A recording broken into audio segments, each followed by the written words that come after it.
Welcome to Waiting on the Trade, a monthly comics book club for people who can't keep up with monthly comics. I'm Matt Ledger. I'm Patrick Fitzgerald Fleck. This month we're talking about Sandman, Endless Nights, the first coda to Neil Gaiman's Sandman saga.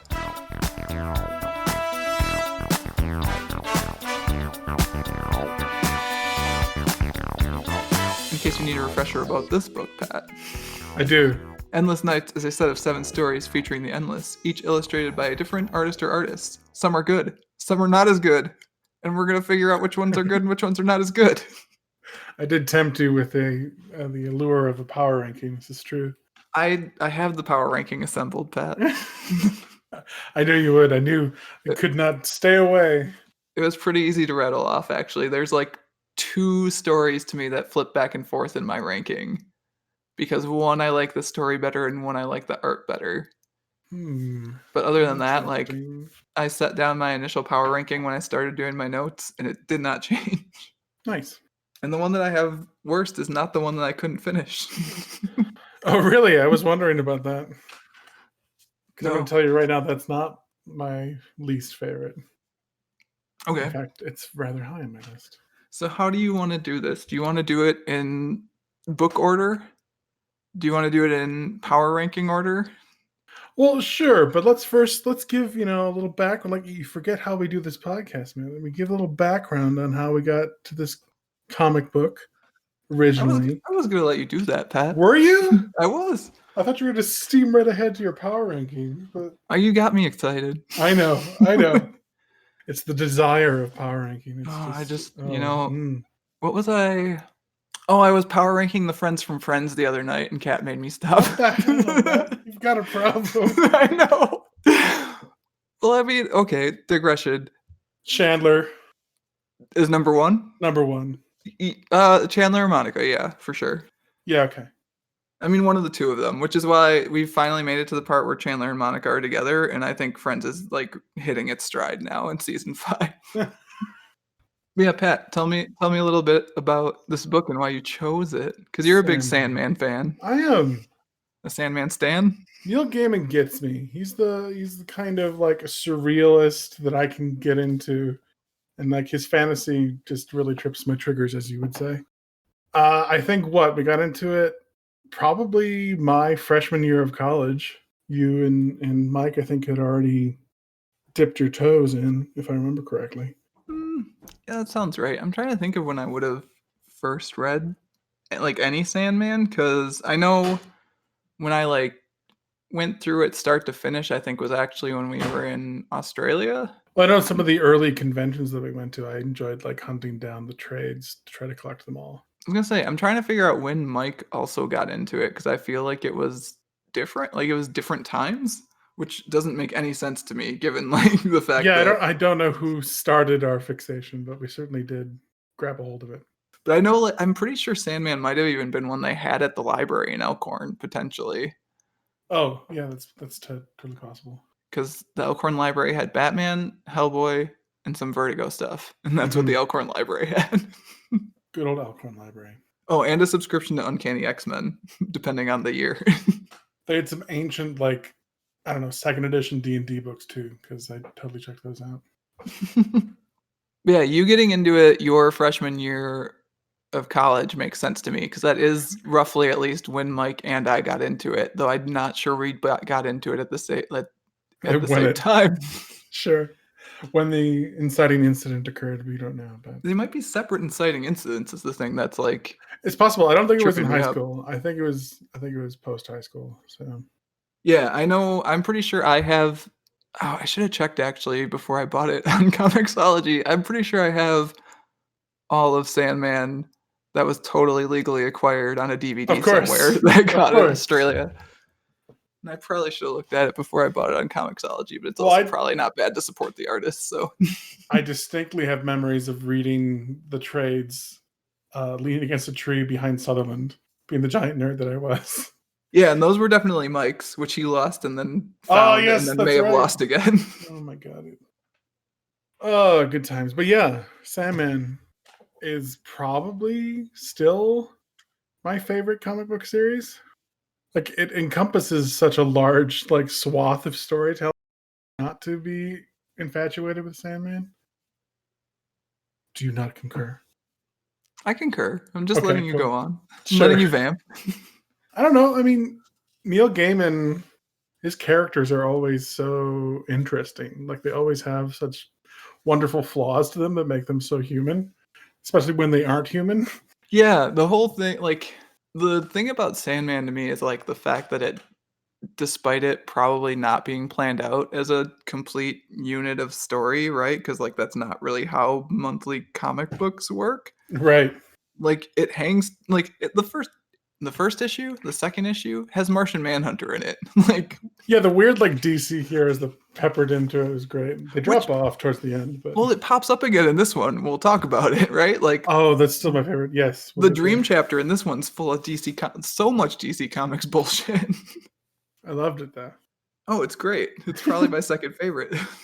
No, I did you have the introduction by Gaiman in your digital Yeah, so edition? Okay. mine you have the one that, like, it's, like, gold embossed on the front, and it's got, like, a comedy tragedy mask looking thing on it, right? Correct. Yes. Okay.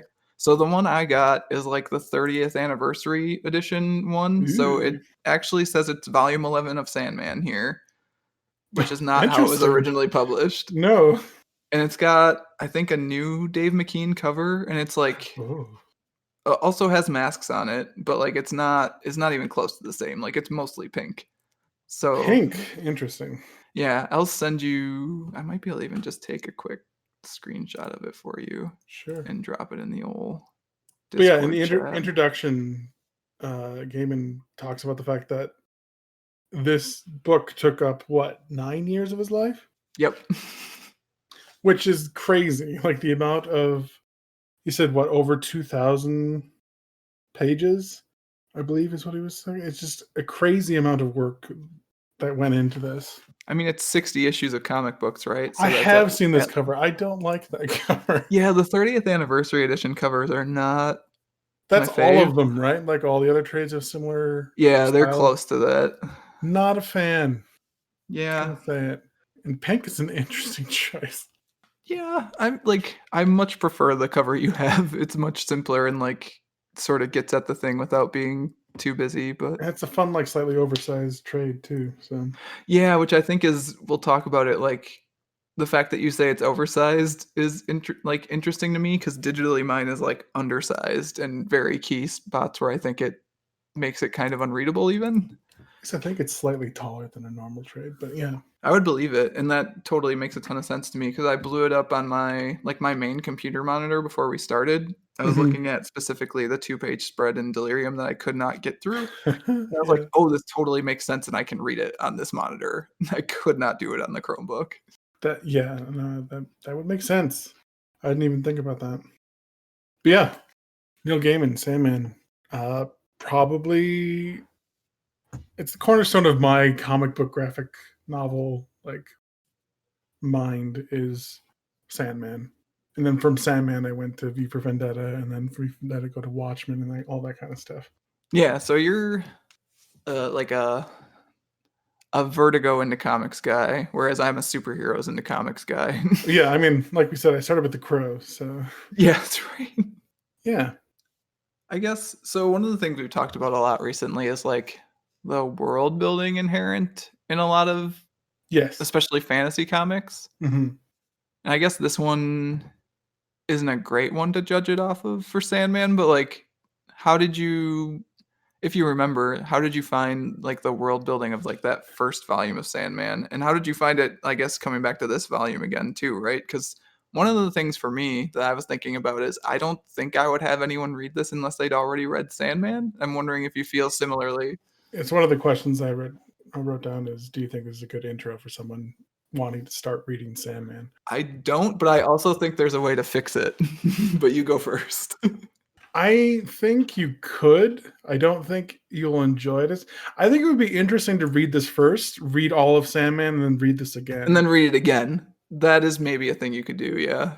Because I think you would enjoy the stories and it would give you insights into each of the endless that you wouldn't have otherwise, and maybe would help. Because I do remember feeling a little bit lost in that first volume of Sandman because Gaiman just drops you into his world and it's a crazy. Like judging from this book, he likes his surreal art and panel layout, and he goes a little bit crazy with it in the first volume of Sandman. So maybe having this as like a touchstone would help I don't know, man. readers. I think if you gave this to someone before you told them to read Sandman and they got to that despair story, they would not read Sandman. I mean, that is such a. We'll get there, but that is such a good like representation of what despair is, though. Come on. I, I'm gonna have this argument with you later. Okay. Fast forward about 20 minutes, listeners, then we'll get there. But yeah, I mean, yeah, world building. I think if I just like we just read the first Gesh volume and what other ones we had issues with.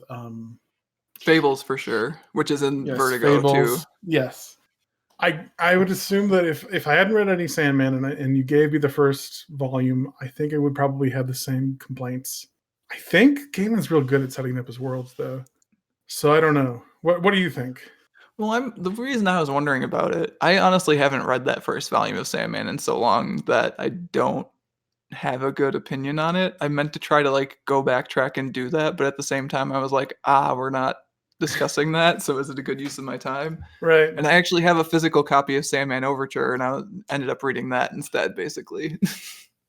What um, do I know what that is? I don't know. it's the second coda of the many codas. It's the when did that come out? The 25th anniversary is when it started coming out. Is that the one you bought me a issue Yeah, the of? first issue of. Yep. It's a beautiful cover. I don't remember what's inside of it, but the cover. I mean, it finally finished like 3 years later or something like that. So Fantastic. it's good. I mean, at least the first couple issues were good. I reread them today because I was gonna reread that Delirium story to try and make sense of it, and I was like, I wonder if Overture's good. That's So, Daniel as Daniel's in spoilers. it, but it's mostly a prequel actually to the first. Oh, cool. No, now that Like you say it, that, I do remember that. Yeah, because the cover is Dream with his helm, right? yeah, That Battle weird, Helm. that weird helmet. But yeah, so Yeah. Okay. backing up, I don't know that I'm qualified to judge that first volume of Sandman as like a did it pull me in, but I feel like it did because I read all of Sandman. Well, it's got the weird stuff with Cain and Abel, and like the weird like dream characters.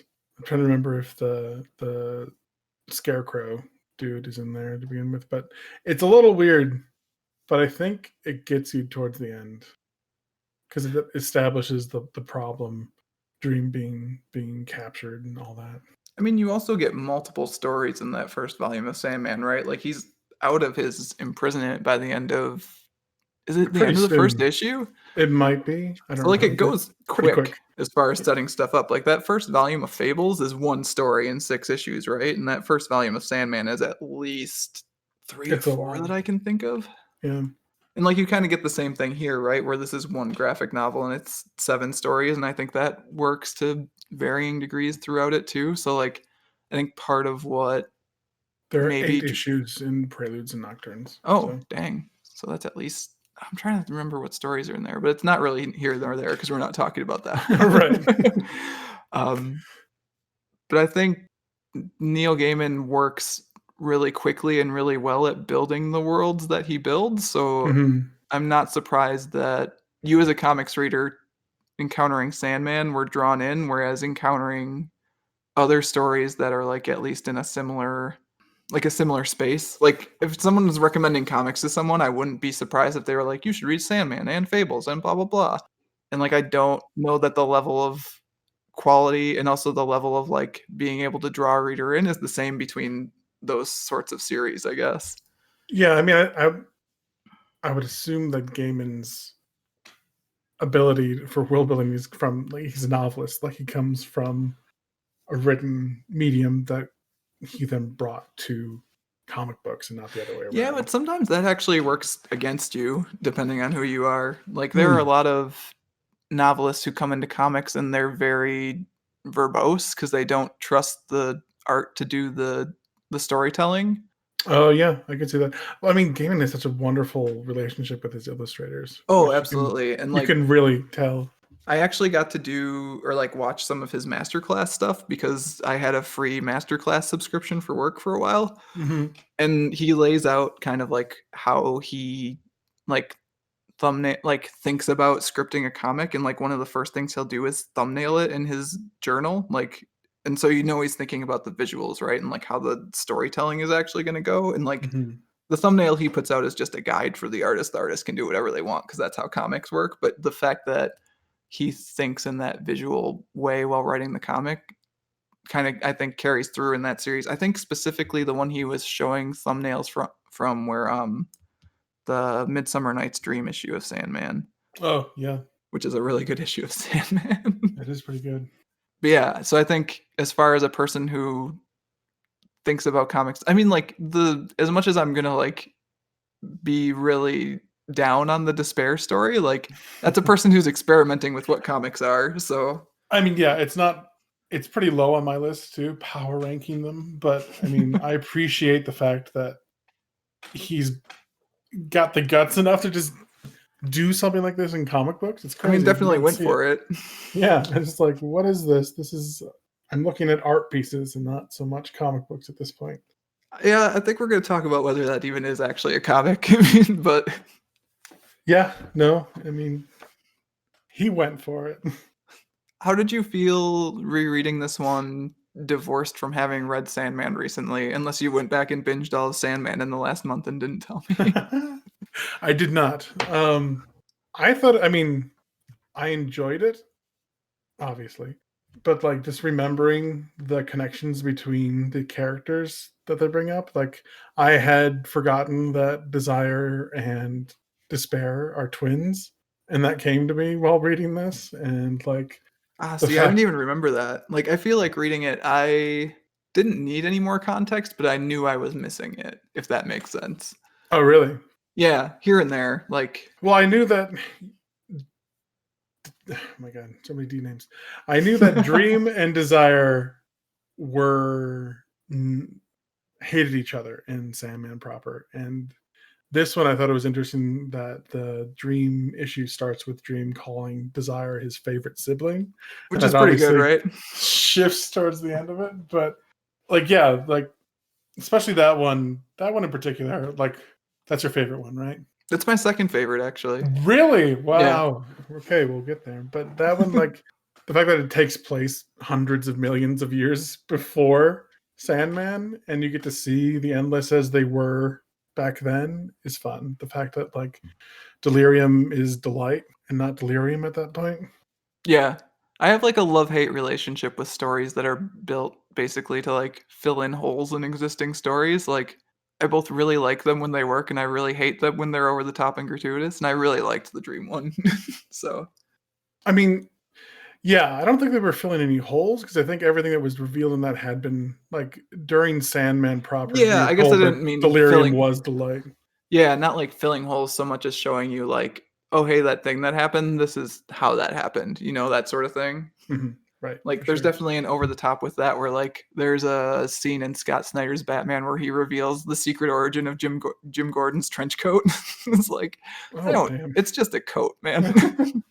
But yeah, there are a couple stories in here that I do think you having read Sandman would help, would give you some basis to like I'm saying the delirium one you should probably have read Sandman to understand what's going on. Yeah, the delirium when I read Sandman. I mean, okay, actually, I did understand what was going on.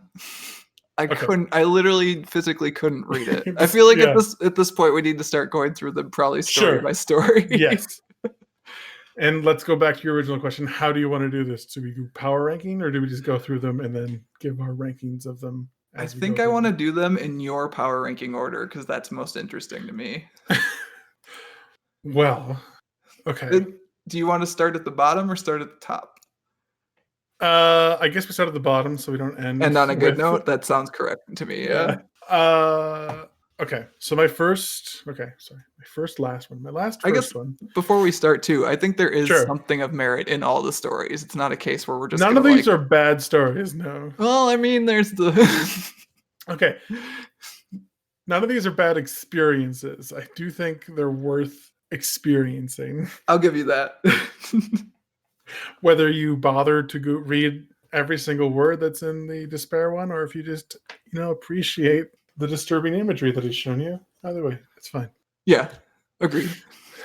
But yeah, so my lowest power ranked story was the Destruction story, Ooh, okay. which I will tell you the name of. Not if I beat you to it. On the Peninsula, art by Glenn Fabry, and the art is fine. I have nothing against the art, but the Yeah. story, like, it's first off, Destruction is not. I never really could get a read on that guy.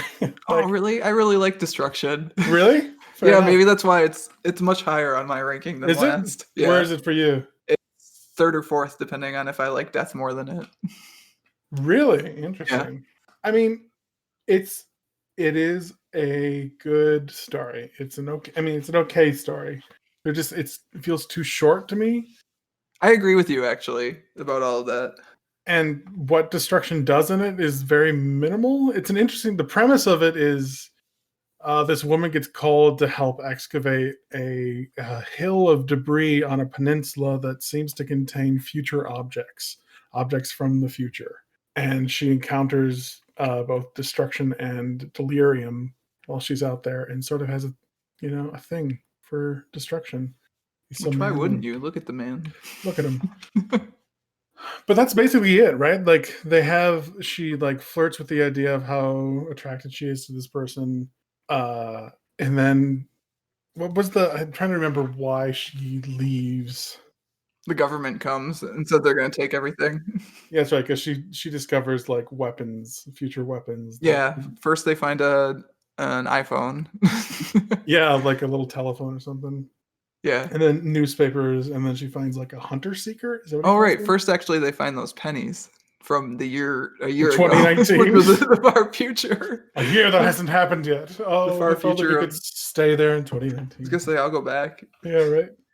But yeah, and then they find weapons, and of course the government's going to come down and take control of that because there's weapons there, and we don't want that to fall in the wrong hands. Yeah, and instead of the government actually getting to claim the weapons, I assume what happens at the end is destruction destroys the island. Do you think it was destruction? I think it was probably just they bulldozed into a thing that wasn't good. I mean, it could be that. It could also have just the other thing I was thinking about is that it maybe just disappeared because destruction and delirium left. Left, yeah, because yeah, Delirium does say, well, it's here because we're both here and we do things when we're in close proximity to each other. And I mean, that's another good thing for the story. I do appreciate the relationship between Destruction and Delirium. He obviously cares for his younger sister and wants to make sure that she's recuperating from whatever happened to her. Yeah, which she stays with him in actual Sandman too, right? Yeah, they do have a close relationship in Sandman proper as well. Yeah. I'm interested that you don't really. Well, I guess maybe not like destruction is strong, but like I don't know. I was always taken with the like, especially for these people who are like the personification of concepts to Yeah. not want to be the concept anymore. But he's also not. He's like stuck in an in between phase, right? Because like delight becomes delirium, and we kind of even see parts of that in this. And Yes. destruction just like is destruction still, but Yeah. also isn't destruction. Like he hasn't changed yet. So I don't know. Yeah. Maybe I should reread the story now and give him a second chance. But I mean, there you're were, right in that there's not a ton of story, but yeah. I, it was just something. It was a story that I could have or not. I just didn't care. It was okay. It was all right. It was yeah, there. I think that's It fair. felt like Gaiman needed to fill out the book basically, and he didn't have like it wasn't some like crazy artistic expression like Delirium and Despairs was. It was just a story Well, that in the was illustrated introduction, fine. like Yeah, in the introduction, he talks about I think how this one was basically a concept he lifted from. Oh darn, I can't remember the writer's name off the top of my head. I'll put it in the show notes. sure. Like a writer that he liked who had died recently, I believe. Hmm. Like it was a story concept that person had, and then he basically lifted it and then used it to do this destruction story. And like it kind of feels like that in that it's I don't know, it's like you said, it's a perfectly fine short story, but at this end of the day, it's not the best story in the volume for sure. Yeah, no, you could definitely tell it wasn't a Gaiman original. Didn't have that flair that he usually throws in there. Yeah. But yeah, so that's number 7 in my power ranking. Okay. Next one is Despair, of course. Okay. We have that listed at the same spot. Good. And that Despair one is called Portraits of Despair, I believe. Oh wait, no, I had Despair last still, even though I couldn't finish Delirium. Oh, there you go. Yeah, it's called Portrait. I think it might be 15 Portraits of Despair because originally it was going to be 25 according to the introduction. Yes, it is 15 Portraits of Despair, and it is what it says it is. But it's not a comic book. It's not a comic book. Well, how would you define a comic book? I was thinking about this actually because there have been a lot of people who have done this. I think for it to be a comic book, I'm not going to try to actually define it, but I think in order for Okay. in order for something to qualify as a comic book, Sure. the words and the pictures have to act as a storytelling unit. Like one has to be in service of the other and they have to go together and work jointly to push the story forward. And it also has to progress through time in a way that makes at least some amount of sense. I would argue the words and pictures here, you could divorce them of each other and they would be completely fine. Like they don't really, except for like maybe a couple of them, like add to each other. Like 3 kind of does. Like some of them do, but they're not. I don't know. But the other thing is like them being static short story images. Like there's no progression of time on the page. Sure. Like especially number 9. I mean, yeah. So I mean, I don't know. it's more like a poem than it is a story. I will give you this. It is more of a comic book than the issue of Batman that Grant Morrison did, where he did an entire prose story about the Joker becoming the Clown at Midnight. All right. That was like 22 pages of a prose story with some digital illustrations, and this is more of a comic book than that was. Good for Morrison. Good for them. Oh, that one's unreadable too, Pat. Hey man, you gotta take those shots. Prove that you're an artiste. Yeah, I don't know. I agree that it probably missed its mark, at least with us. I'm sure some other people probably certain stories would hit them differently. And Oh yeah, I mean, certainly reading this in the year of our Lord 2020 has made it hit a little differently than it did when I read it back in college. yeah, there's that. That actually for me was part of the reason I maybe latched onto the destruction one is the start of that story where she's like, I just keep thinking about the world ending. Yeah. Yep. So yeah, I mean, I appreciate it for its surreal art, and some of the stories are certainly, I mean, they're not fun, right? They're not enjoyable, but they're not meant to be. Now we're in our sub podcast within a You want podcast. to rank the 15 Portraits of Despair? No, I don't actually want to rank them. But which one was your, if not favorite, like which one did you have the strongest feelings about? Strongest feelings. I mean, well, favorite's a tough word for this set of stories, right? Right. If you need to think about it, I can tell you that mine is the one with the cats, number 4. The cats one sticks with you. It really does, right? Like the fact that they had to dig through all the corpses of the cats. Like that one could be a comic in and of itself, honestly. Though I think the snippets of the illustrated, I think does a good job of portraying just the absolute horrid nature of it. Yeah, I think it's probably that one. But yeah, this one definitely it hits different in 2020 than it did back in 2016. I appreciated in 7 the overlay of desire on top of despair. Well, it makes sense thematically for them to be twins, right? Yeah, absolutely. Despair. And yeah, reading this especially that one, I was like, oh yeah, they're twins. I actually didn't remember they're twins, but the thematic connection totally makes sense of you wouldn't despair unless there was something you wanted, right? Right. Yeah, and I think that's another thing that some of these brought up is the fact that despair exists so that you can have without despair there isn't hope, right? You need to have darkness to have light. So she serves a purpose.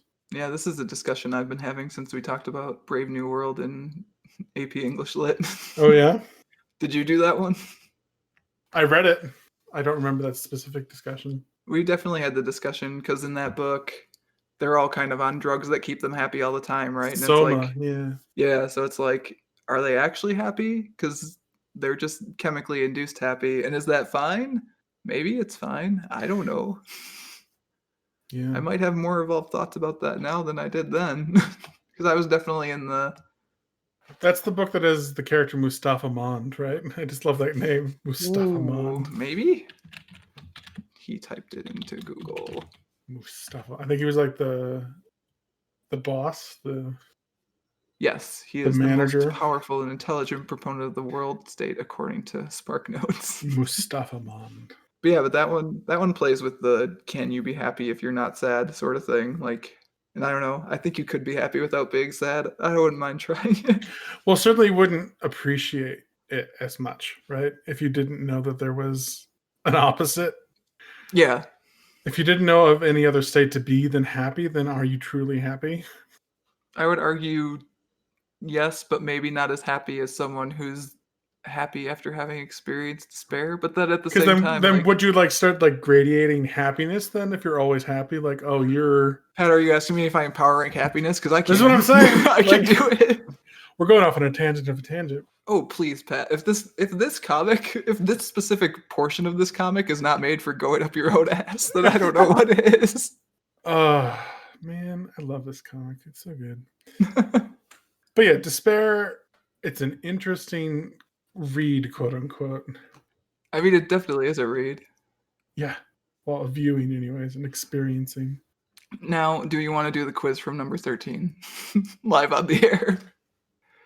If you were God, what would you abolish, Pat? I don't know, man. It's rough. Like I said, there's definitely stuff in here. Like the fact that I stopped on this page and I thought about it for a good 10 minutes probably, like means there's something there. I still don't like the story. It's not even a story, though. It's like. It's a bunch of stories. Some of them are stories and some of them are like statements, I I guess. think more than any other story in this collection, this is supposed to evoke it's endless, right? It's Yes, this is you experiencing despair because you just want the story to be over. not quite what I was going for, but No, sure. it is. I'm If that's sure what it it was. was. I'm sure that's what you were saying. If that's what got you there, Matt, then it's fine. It's fine.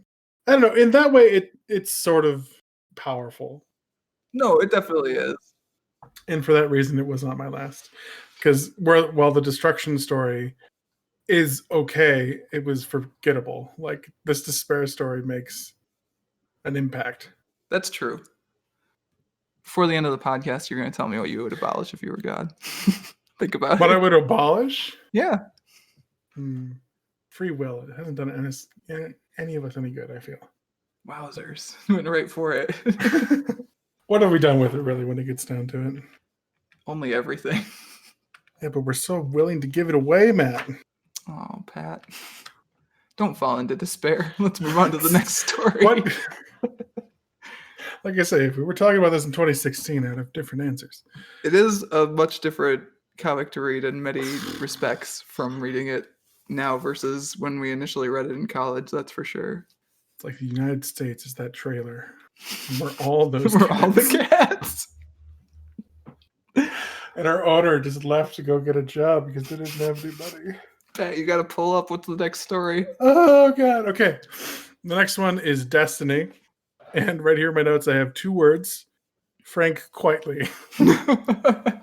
Yeah, I agree with that. We're actually tracking pretty closely as far as Really? the power ranking. Yeah. So like I had Despair, then Delirium, then Destiny. Okay.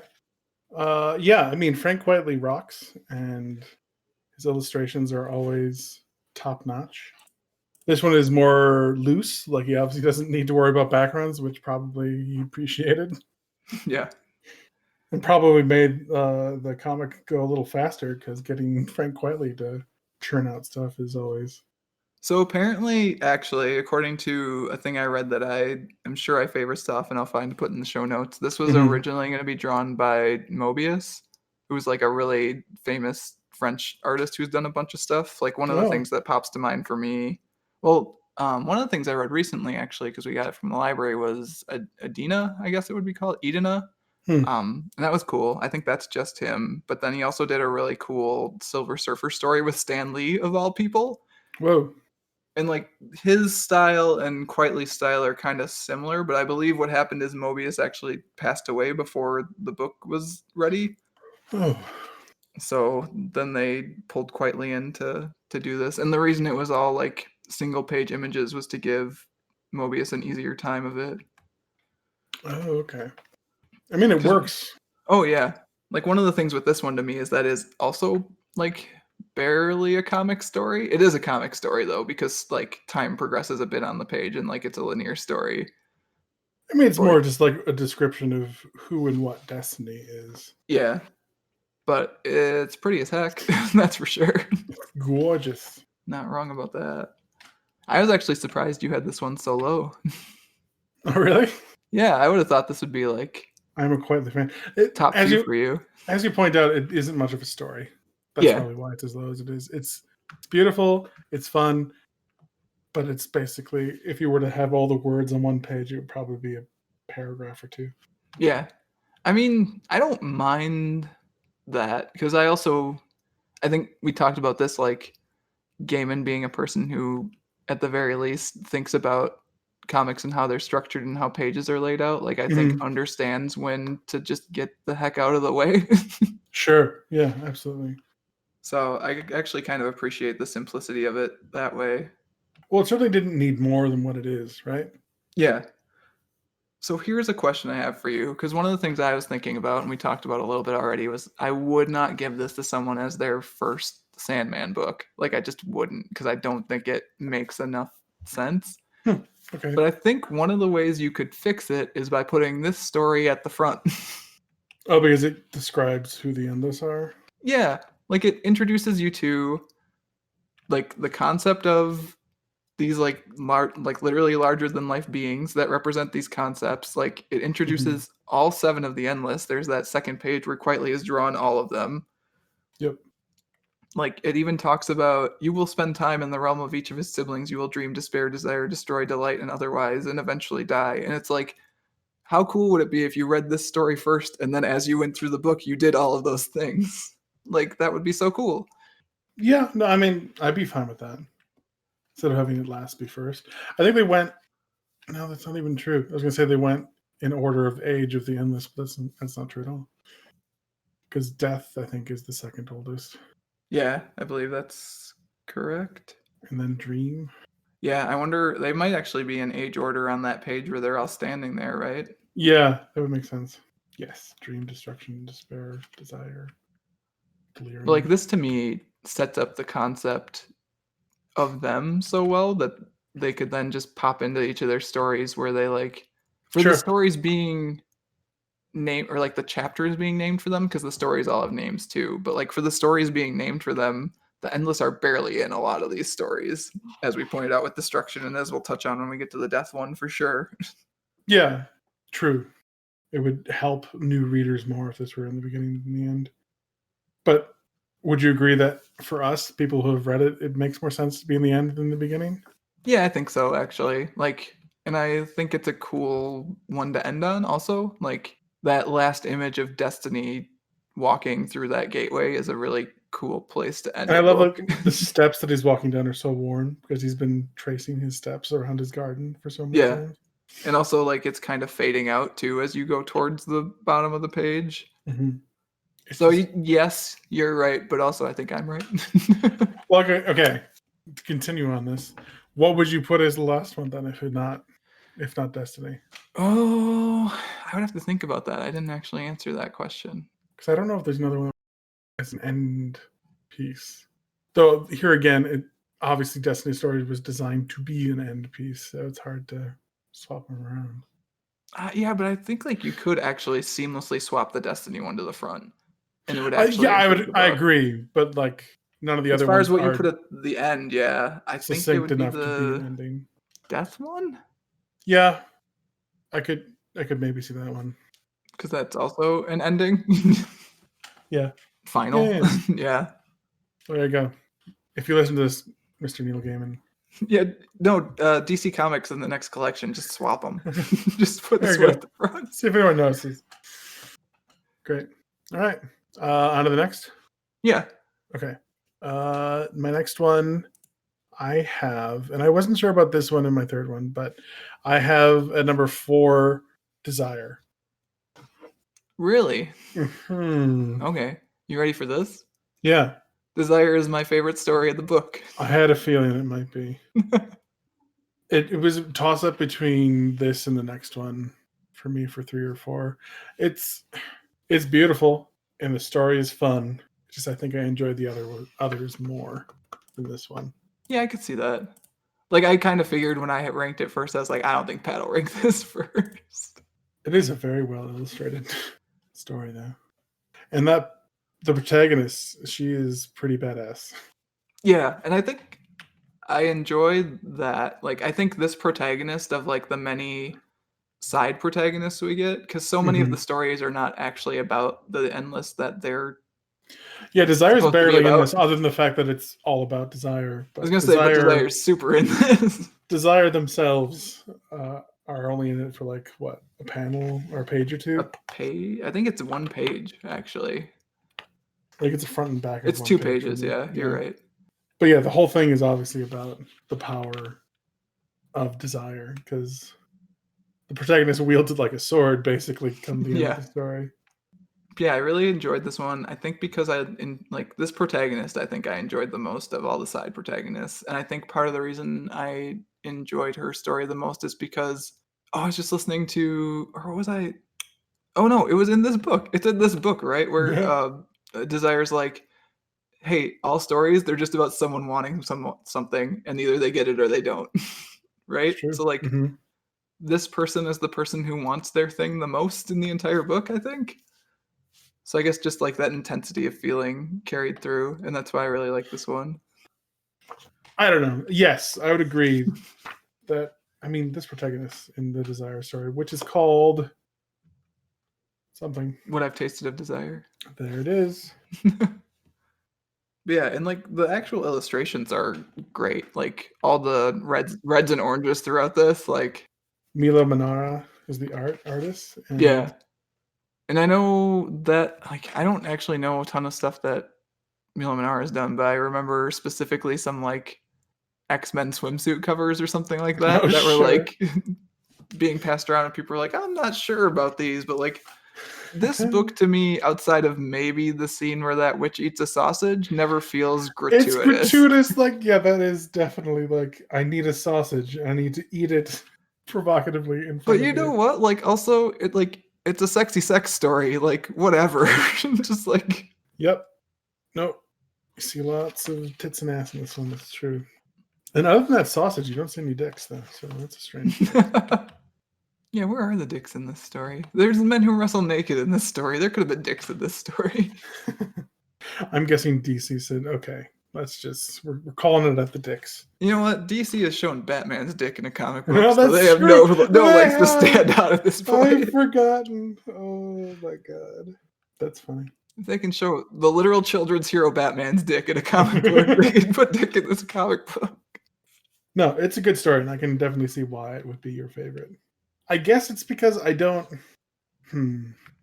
I guess it's because I lose the protagonist towards the end, like that final panel when they show her aging, and the fact that her one desire is still all that she really cared about. She did remarry, she did have children, but it's still the one thing that has defined her wants is that relationship.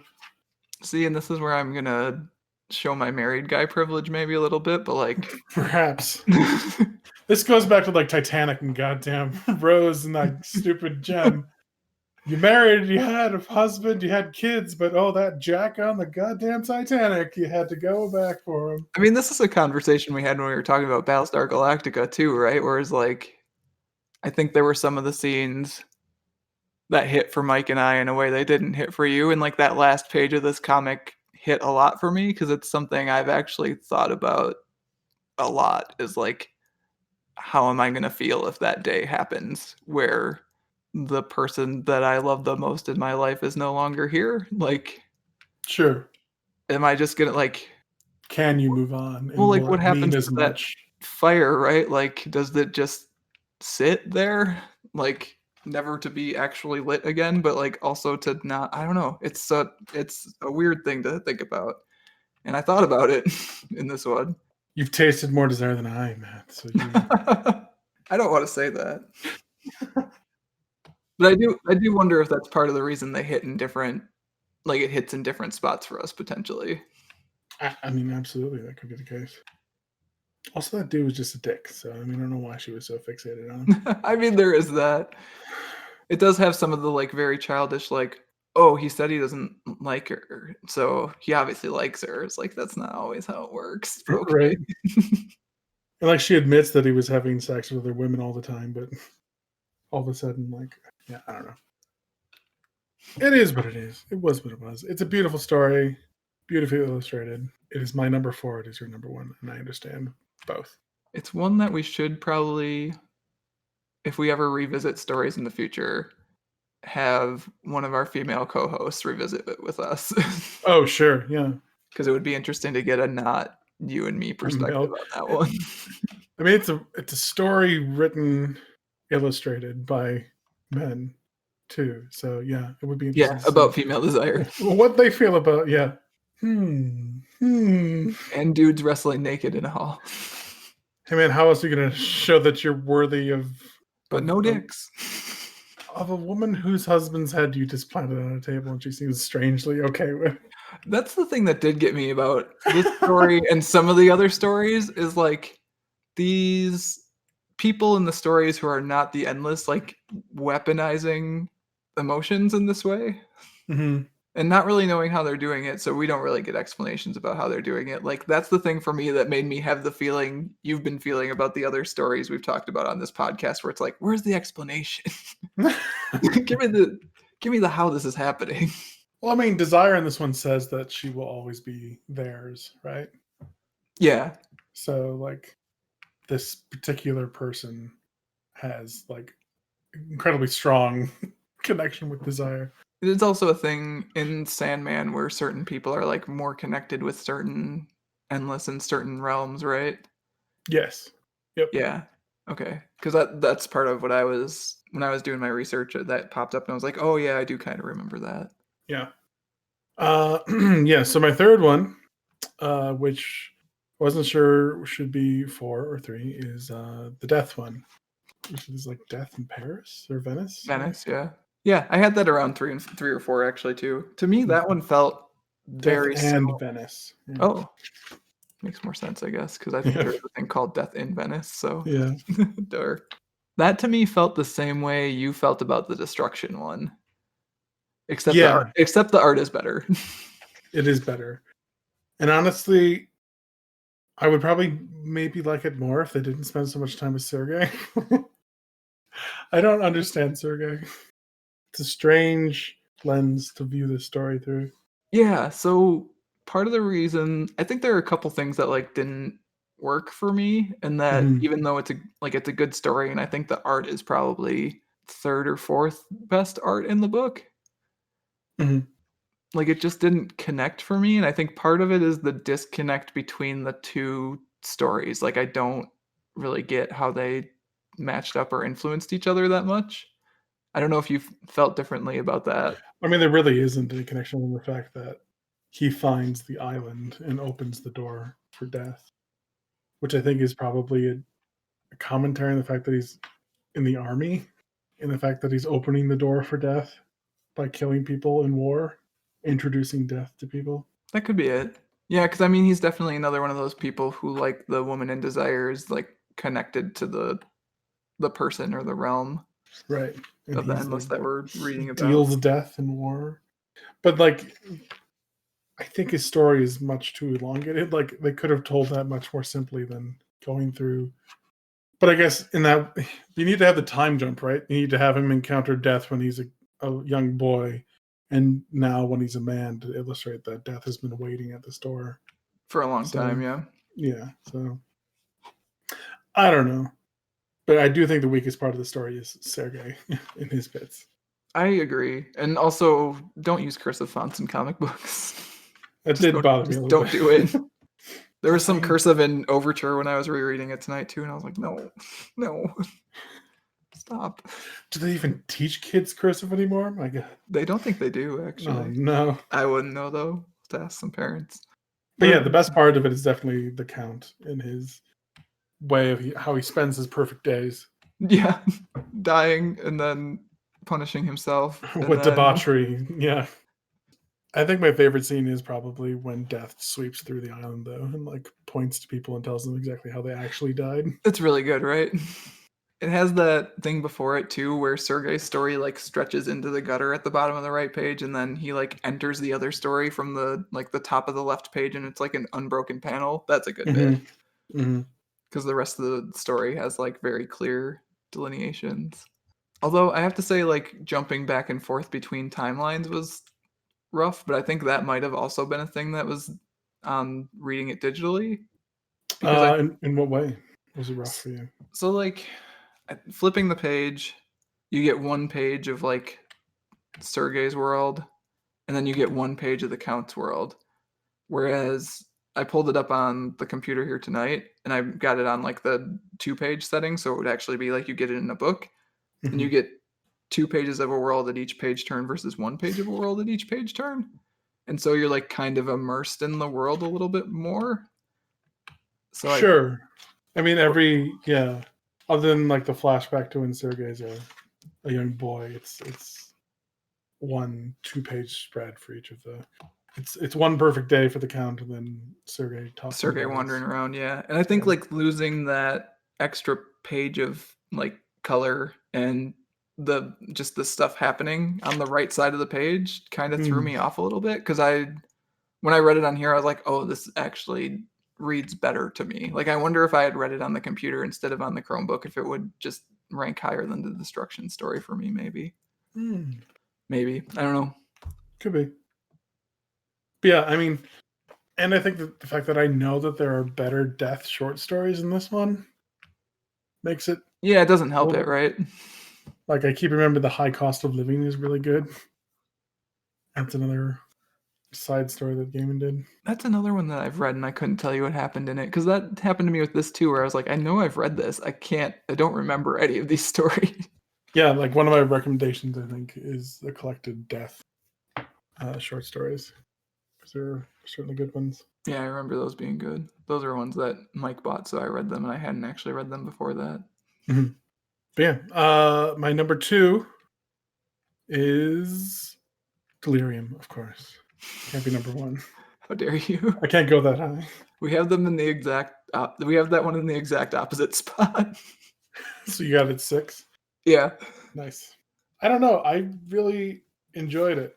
And here again, it's because I have that structure of knowing who Daniel, Barnabas, and Matthew are and what's going on and why they're doing what they're doing, which I don't know if a new reader would I'm not even a gain. new reader, and I did not understand what that dog in the window was until we got to like Oh, the really? 10th page of that story. I was like, what is this dog doing?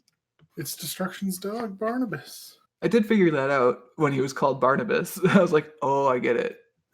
I know who that dog is now." I mean, the idea of the personification of delirium needing assistance and other people not being able to go near her because they would suffer like psychotic breaks. Who do you go to help her? Obviously, people who are already broken. Already broke it. It is a good like, it's a good conceit, and, like, it is a like, even without being able to read it, I understood the story.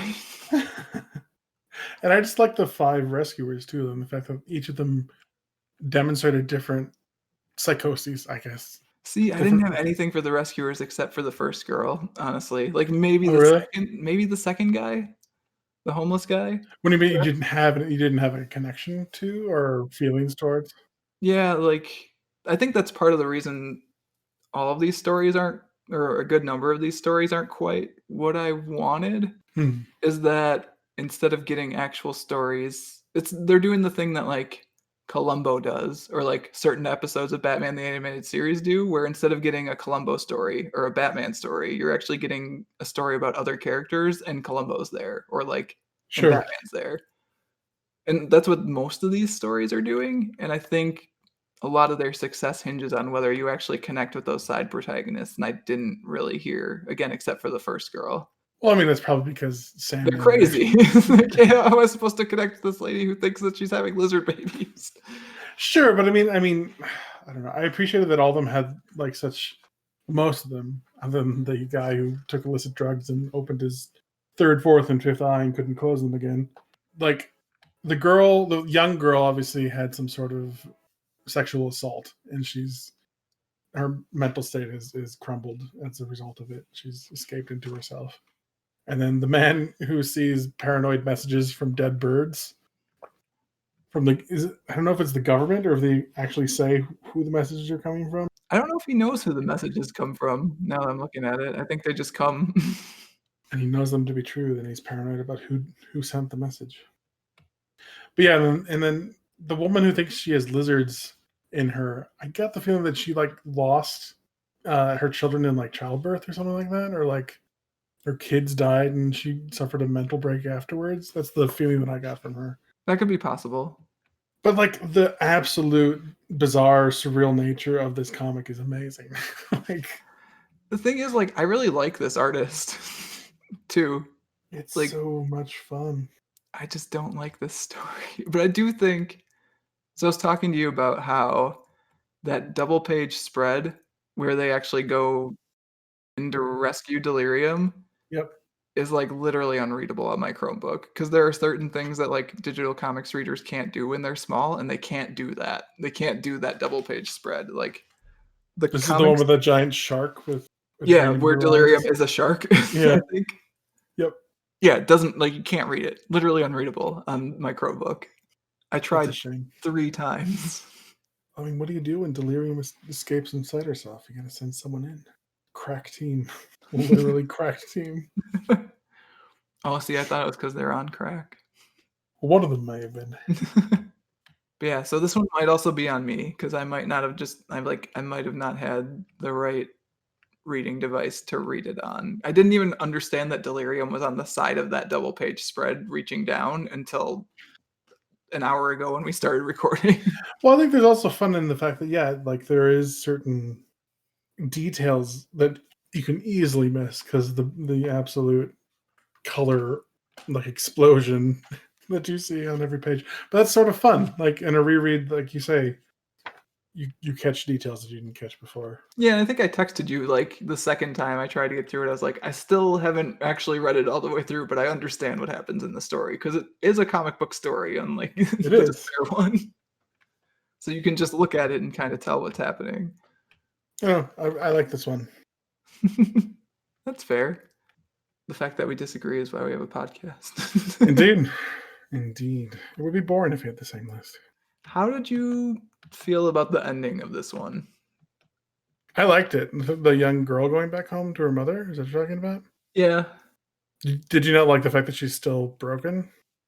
Oh, no, she's not broken? I don't know, like, it's a little like, it's tidy in a way that stories are tidy, but I feel like could potentially downplay the trauma that was on display in that weird page where the guy's wearing a fish mask and on top of her. Well, I mean, I think the act of taking she did something, right? She went beyond her. She hasn't left her house since the attack, right? That's her introduction is her mother taking care of her every day and going back to her room and this is her life and in somewhere in the back of her head she's screaming. Like she went out. She did this adventure. She rescued a girl who needed help who was in a similar state that she was. And in that way, I think she's on her way to more stability. Yeah, and I think reading it like that is good. I feel like there's a other interpretation of it that makes it tidier than that and is bad. And maybe this is another one where if we revisit a book, it might be this one actually, because I feel like there are multiple stories where it'd be good to get a perspective that's not just you and me. Because I thought about whether Hmm. that ending is too tidy or not, and I'm not sure where I land on it, to be honest with you. I mean, I'm not a big fan of things that tie off messy situations and bows. We've talked about the ending of Brotherhood before, of Full Metal Alchemist, Yeah. and I feel like they it tied everything off too neatly for me. But I think this one is open to interpretation enough that I didn't mind so much. All right. But yeah. Number one. The only one that's left for me is the Dream Story. Yeah, I had that at number 2, so we're close. So your number one was again. Desire. Desire. Okay. Yeah, like, I think that one is beautifully illustrated. Of the side protagonists, I think that's the protagonist I connected the most with a lot because she knew what she wanted throughout that story, and, like, I don't know, that world was just She so felt consistent and made cold to sense. me. I don't know. I didn't Really? have. Yeah, Hmm. like she was so fixated on what she wanted. I don't know. I mean, she, It- like, felt on fire in a very like, I get why you're saying cold because I think she's so, like, focused on the thing she wants that it could seem like she's She not seems. I I don't keep know. on going to ruthless, and ruthless is not the right word. I'm trying to figure out, hang on. She But, like, was. She's almost sociopathic in like detached, I her. guess? Yeah, detached is probably the right word then. Like, I Yeah, get what you're saying, like, she kinda feels detached, but at the same time, I feel like that to me proves how much she's on fire. and we don't actually see her like mourn his death at all, right? So in that way, it sort of lost me. I mean, that last page is Sure, basically but there again, what I you don't see know. of it, yeah. She's saying that she won't have anything greater than what it was, but there again, I didn't really feel any remorse in the fact that I don't know. I don't know. I didn't feel the same way, which is fine, as we say. No, that's fair. And I think for me, also, the art in that one is probably, if not the best art in the book, at least top This 3. one, The Heart of a Star, the Dream one, is the best art. This one's very good. Like, that one this one's also top 3 for me. I think it's between there are 4 of them that I juggle, actually, because I do actually really like the art in the Death one. Sure. I really like the art in the Quietly one, but I think it being just, like, basically all splash pages kinda Yeah, hurts it in the ranking. sure. And then I really enjoy the Dream one, and I really enjoy the art in the Desire one too. So, The like, Dream one's so good. the Dream one's really good. It's so good. It's the most. It's the most comic booky story, right? It's the most. I don't know. I mean, it's an actual issue of Sandman, whereas the other ones are not. Right. And it's the only issue that includes all the other endless in it. Yeah. That's not true. That's me. But they actually do things in the Sure. story. Yeah, they're actually not in that one, they're just True. They're just statues. reference. Yeah. But, like, this could easily be Sandman number 36, right? Oh yeah, they could have like an issue tossed into one of the earlier ones to explain why Dream and Desire hate each other so much. But like it's just fun. It's a fun story. The premise is just the fact that there's anthropomorphic suns, galaxies, and dimensions walking around. The fact that the story itself is our sun's soul telling Earth like a bedtime story. It's one of the most Grant Morrison Neil Gaiman stories there's ever been. It's so great. I love it. And the fact that you like run into characters, including young Soul, we get to see our son just like as Just a little goofing like up. a nerdy kid just trying to "Oh, no, not. I spilled." Oh. But then, yeah, as you point out, there's DC references all over the place. So this story is gonna confound me when I go to put this in playlists on YouTube because I have a playlist that's DC Comics, and it's, like, Haha. Yes, you it's do. supposed to just be the superhero stuff, and I was like, "Oh, this Sandman book won't go in that, it'll go in the non-superhero stuff."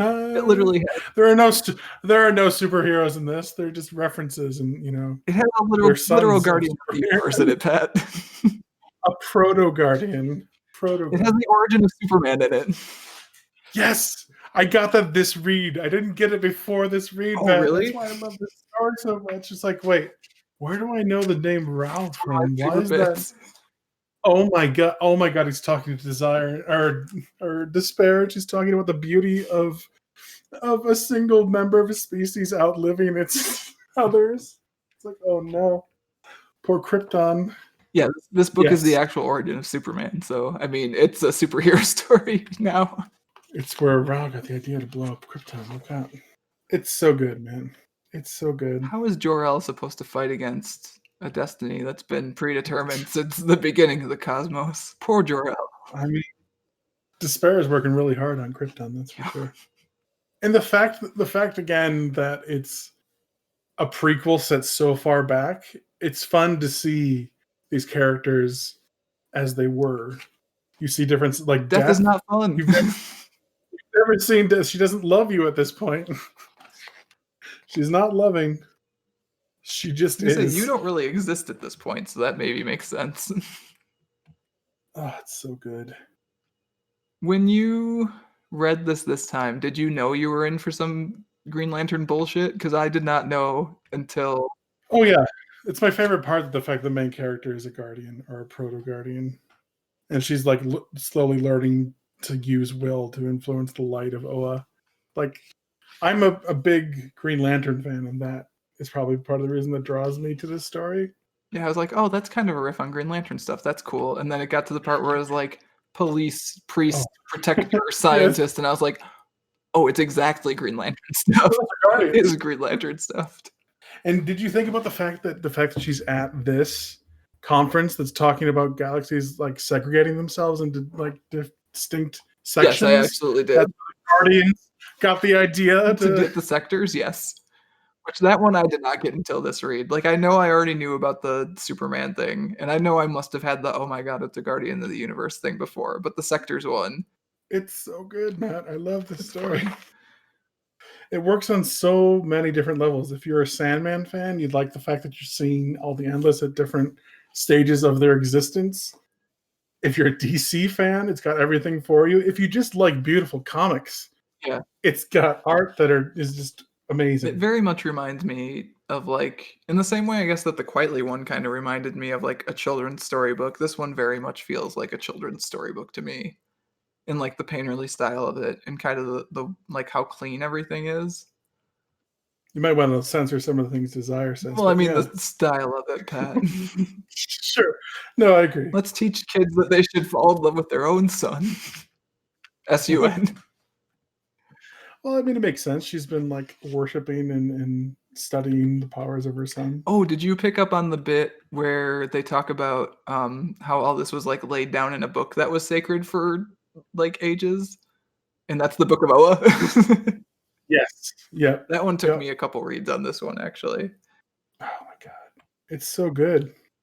Galen was just chuckling to himself while he There are a wrote lot this of good one. gags in this one. Like, even the like, Dream's favorite sibling being Desire in this one at the beginning, Desire. you're It's like, like, "Oh, this is gonna be fun." like, oh, that's not something happened.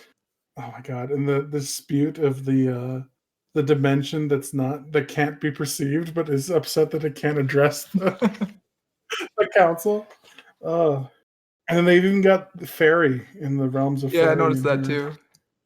There's a lot to be said for the power of foreshadowing and, like, also prequelness, right? Where, like, you know what's coming beforehand, so you're just, like, waiting for the narrative to catch up. Like, Mhm. very strong in this one in a lot of cool ways. So here's another question that I had because Wikipedia made me think about it because I was reading the Wikipedia entries for these stories, and Mhm. it's talking about how Destiny asks Killala whether she loves Dream, and, like, he doesn't Mhm. know, and they're like, "Well, he must know, though, because 'cause he's got the book," and I was like, "Well, is that how the book works? The book doesn't record everything, right? Like, the book doesn't record people's emotional states potentially, like, the book is a story, like, whenever he reads it, he's reading a Yeah. story, so, like, unless the book is He already just set." knows what happens. He doesn't know, like, the thoughts or desires of people. That's not his domain. Yeah, so that totally made sense to me, there was some sort of, like I don't know if it was an argument on Wikipedia, but there was some sort of, like, "This doesn't make sense," and it was like, "It makes perfect sense to me." He is literally, yeah, writing or reading the book of existence. It doesn't have you don't get to understand the thoughts of the characters in a book. Well, it's the same way that someone who potentially, like, doesn't is not as good at processing emotions would, like, ask you, like, maybe an inappropriate question, right? Like, it's that Sure. sort of thing where, like, he understands what's happening, but he doesn't really always understand why. And then he also sets some of that stuff to happen because he's the one who sets it off. Right, because he is still bound by destiny himself. Yeah. And the fact that Oa, when they get discovered by Dream, is scared and she doesn't understand you're a star, but is like, but he's Yeah, but, Dream. like, he's a he's, concept. he's literally Dream. And she's like, "Yeah, the king of dreams," and he's like, "No, though." No, no, no. You don't understand what's happening, Which right? is a good explanation of their whole deal too, right? Like Yeah.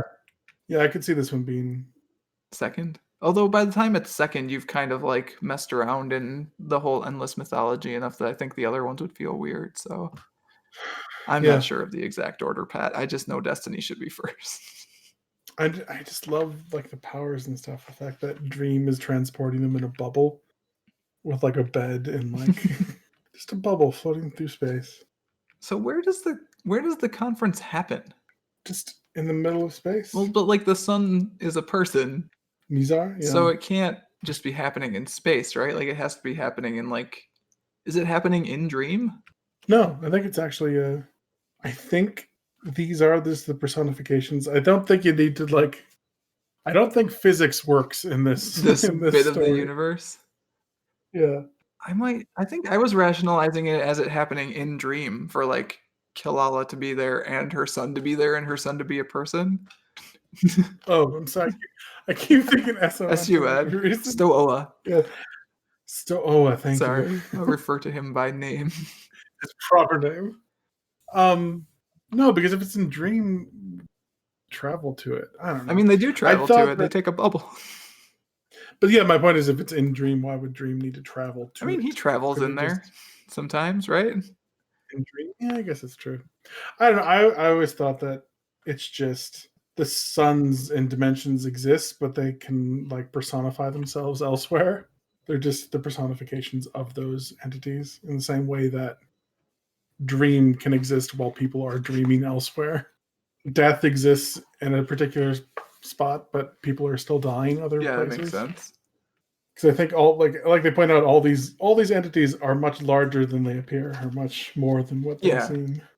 which is why Kalala's like so confused throughout the thing, right? It's like, oh, you're a representative of blah blah blah. Like, no, though, I'm No, we're I'm literally. still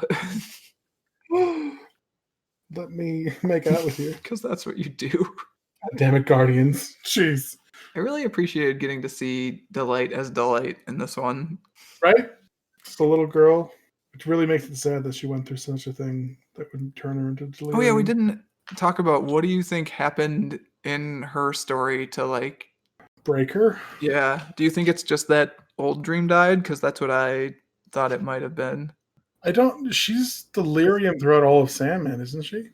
Yeah, but in this one, like that one specifically takes place after Dream has died and Daniel has become Dream Oh, you think she's having an episode because of? because old Dream died Yeah, at the I mean end. that would Yeah, make sense. Yeah, because yeah, Daniel's in it. That would make sense. because it never really says in that way that that story doesn't really say anything. That's not Yeah, true. That was I thought harsh. I thought you were talking about like originally how did No, Delight that I become Dream? I don't don't think he's ever remember. fully Yeah. explained what happened, which he shouldn't. Yeah, that would be bad. Don't do Yeah. that. DC Comics, don't do that. There's a fine line, but don't cross that line. But yeah, that is my favorite story. It's part of the reason why I love this volume so much as I do is that dream story. Yeah, there's so many offshoots now. It's crazy. I haven't read anything. Yeah, like I said, I've read all of Overture at some point. It came out so erratically that I Yeah, don't know that I've read it all in quite a while. But the sure. couple issues I read today were good. It's got those great J.H. Williams 3 panels where like the action is happening inside the Corinthian's teeth, his eye teeth. The Corinthian. Oh my god. So many good characters. Yeah, and then like I said, the most recent Sandman universe stuff I've heard is good, but I have not read any of it. So It's not all written by Gaiman anymore, right? And they've I don't think any of the current or most recent stuff because I think some of it's still ongoing and some of it isn't, but I'm not sure. But I don't think any of the most recent stuff is written by him. It's kind of like overseen by him, Oh, okay. if I remember correctly. It's sort of like a an imprint thing. Sure. What would that be your recommendation then for people to That was tough because like I think for this one specifically, it's so easy to just be like, go read Sandman, right? I mean, that's the obvious. Like, if you like this and you haven't read Sandman, But I also think if you're reading this, you hopefully have already read Sandman because I think otherwise there's I'm not still going of to the be a. mind that you could read this before. So I don't like. I think because, like you said, the death story is like not even close to the best death story, no, and like the despair story is rough, honestly. But it's such a for good various reasons. each of the end list, though, right? I mean, other than I would say Deliriums, which is actually like an event that's happening during the course of Sandman. I'm not sure the dream one is as good if you don't get to chuckle at it as much as we got to chuckle at it. But there again, you just don't get to chuckle at the endless stuff. You would, if you were a comic book fan, you would catch all the DC stuff. Yeah, but imagine giving this to a you from college who hadn't yet read the Sandman stuff and who also wasn't a superheroes guy. Like, you don't get to chuckle at That's either not of those me things. anymore, man. No, I'm just saying though, like imagine you did. Like Sure. you don't get any in jokes of that version of the story, It's right? still a fun story. I mean, the concept, like I said, of anthropomorphized planets, dimensions, and stars having a conference in deep space. The fact that our sun is telling our planet a bedtime story, like it's still game It's and still good, right? But I yeah, don't think it's as good. it's not as good, but that's why I think you should read it first and then you should read it last. I think I would just have you read it last, personally. Hmm. Which is why when I was thinking of recommendations, I was like, I don't really want to recommend more Sandman stuff because A, that's easy to find anyways. Google the Sandman, you'll find it. Yeah. And B, I think it's more useful to tell people who have likely or hopefully already read all the Sandman stuff, like other stuff they'd enjoy. So I was leaning away from Sandman Rex, but Okay. I'm curious whether you were you leaning towards Sandman Rex? I mean, uh, just for like the death one, I would say pick up the I think it's just called Death. The deluxe edition is Was what gonna mine. say, I know there were two of them, and one of them's called Death: The High Cost of Living. I don't That remember is, what the other one is. yeah, that's in this one as well as the one that's in this one. Death in Venice is also Oh, I hear you flipping through that book, that physical here. book. The hardcover too. It's so Oh, fancy. baby. Yeah. I do remember those being good, though I don't remember specifically what happens in them. And I think those are good recommendations also because even if you have read all the straight up things that say Sandman on them, maybe you haven't read the death stuff yet, and you should. Those are good. Yeah, there are a collection of like smaller ones, but the big ones are, yeah, the high cost of living and the time of your life are the two larger death stories that are in here. And they're fun. I mean, they're gaming stories, but it's also Death, and Death is probably one of the better characters he's created from Sandman. So non-Sandman stuff, though, I couldn't think of anything outside of gaming, which maybe that's cheap. I mean, that seems fine. The Books of Magic. I've only read the original trade. They've gone and done a series, I guess, and I haven't read any of those. But the original Books of Magic is pretty fun. It's basically Harry Potter before Harry Potter, but with a DC spin. It's Harry Potter, but what if John Constantine was there? Yeah, what if John Constantine and a bunch of other like very minor magic DC How dare heroes? you say that about Zatanna? Okay, Zatanna, sure, Doctor Fate, sure, but there are a couple other ones in there that you're gonna have to squint at. Yeah, that's true. But it's fun and it's got Gaiman's flair for the dramatic illustrations and stuff in it. And I would recommend. What about you? You said you were thinking about stuff that wasn't Sandman. You got any non-Gaiman?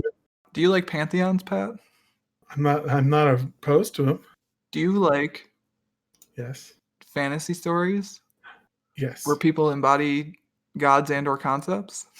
My God. Yes. I'm with you. Do you like clever British writers? Yes, I do. Do you like beautiful illustrations? Yep. You should read The Wicked and the Divine. Hey, you did. You already have.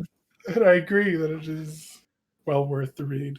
I think it's very much an extension of Sandman, like in that it's at least informed by it. Like very Yeah. different, but at the same time, I don't think would exist if Sandman didn't exist. Yeah, no, I agree. I hadn't thought about that before, but yeah, you can directly see how one leads to the other.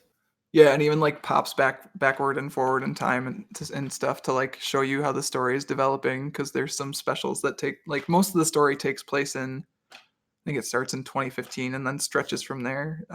But like then there are also like various specials that go back in time and have different illustrators and stuff. Yeah, So it's no, very much in the Sandman style, but also it's about pop idols that are gods, gods that are pop idols. it is a good story. I got to read the last two volumes. You should. They're good. It was getting weird the last few volumes. Like, where is this going? Oh God. Yes, but it's very sad. As a person who has not read it back to front, but has read it, like all of it, like I found the conclusion very satisfying. So I think you'll enjoy it. It's always good when they can stick the landing. Yeah. And the other one that I was thinking of, especially if you like some of the more experimental stuff in here, is My Favorite Thing is Monsters. Hmm. Which, oh shoot, I forgot to put the author illustrator in my notes. Emil Ferris, but that one won a bunch of awards a while ago, and I picked it up from the library, and like it's very cool. Like it's all kind of done as though it looks like it's on notebook paper. Oh, fun. So like it looks like it's someone's like drawings in their notebook, but it's very noirish at the same time. Like I think if you enjoyed the delirium and despair stories in here, but you wish they were more coherent, you'll like My Favorite Thing is Monsters. All right. All right. Oh, did we say Kieran Gillen's the author of Wicked and Divine? Yeah, that's Kieran Gillen, Jamie McKelvey, and then a bunch of other people, including guest artists on all those like historical specials. Those are One good of which recs. I believe is like an Agatha Christie mystery. Oh, really? I don't know. Yeah. I got to reread all of them anyway. So Yeah, it's on. I think I've told you this. It's on my list to reread because like I own half of it in print and half of it digitally because it like I nice. cut off in the middle of the move to California, so I have to decide which format I'm going to own it in. I think that will do it for this month's discussion of Sandman Endless Nights.